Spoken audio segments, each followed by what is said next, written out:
What's up, everybody? This is Dark Macek with Brutally Delicious, coming at you with a review of Cemetery Skyline's brand new album, Nordic Gothic.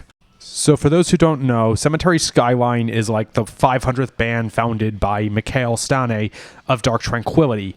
Jokes aside, it is of course Stane on vocals, but with Marcus Vanala from Insomnium and Omnium Gatherum on guitars, along with some members of Amorphous, Dimmu Borgir, and The Abbey.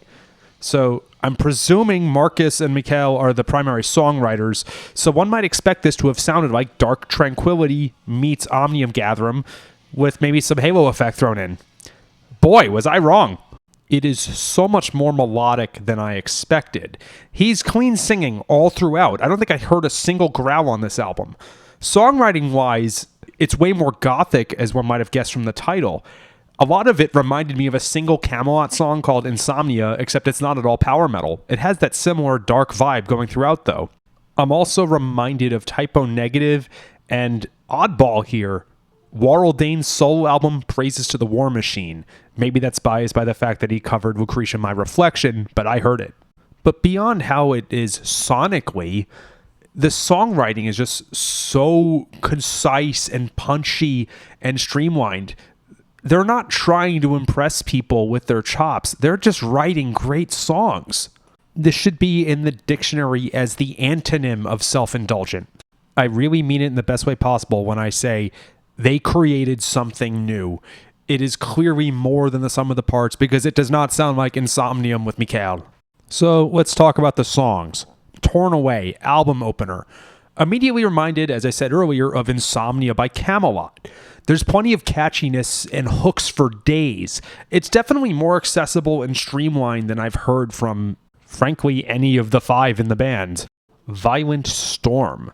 Killer chorus on this one, great melody.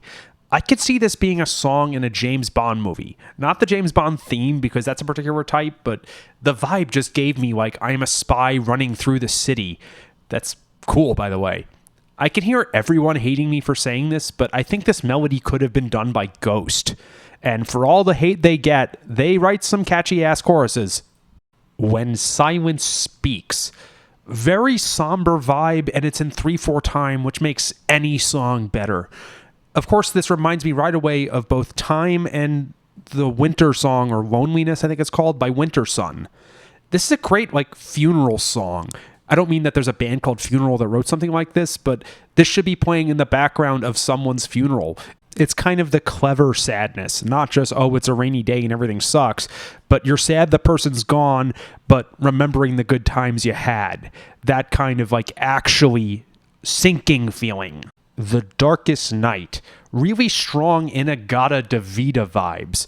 And by that, I mean the melody's pretty fucking similar. To me, this is inspiration done well. You can definitely hear the influence, but they did something with it. By comparison, there is a song on Demonic by Testament, I forget which one, that is the most blatant ripoff of Sales of Charon by the Scorpions. That one is just so on the nose, you're like, oh. But this one, they did something with it. Never Look Back. Speaking of taking an influence and doing something with it, this song has a lead guitar part straight out of Who's Crying Now by Journey.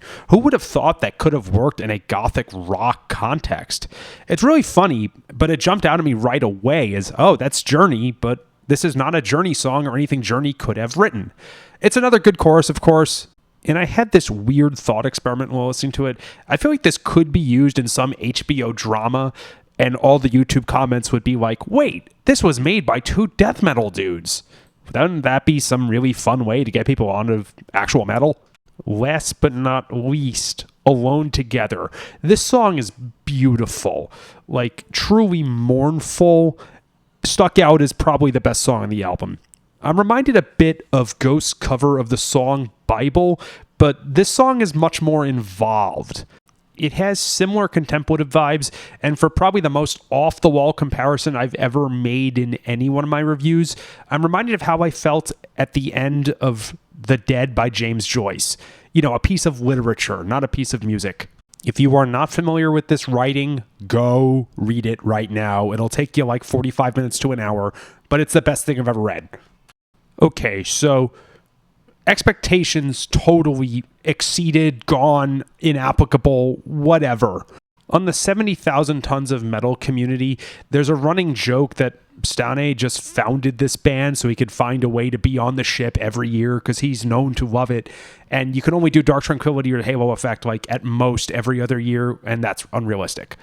Instead, they created something so different that I don't think would fit on the ship in the coolest way possible. The vibe I get from this is not at all metal, it's darkness. I think it's very clear that they focused on writing for the mood rather than, oh, let's fit a mold, and we're all better off for it. Thanks, guys. This was awesome. Rock on.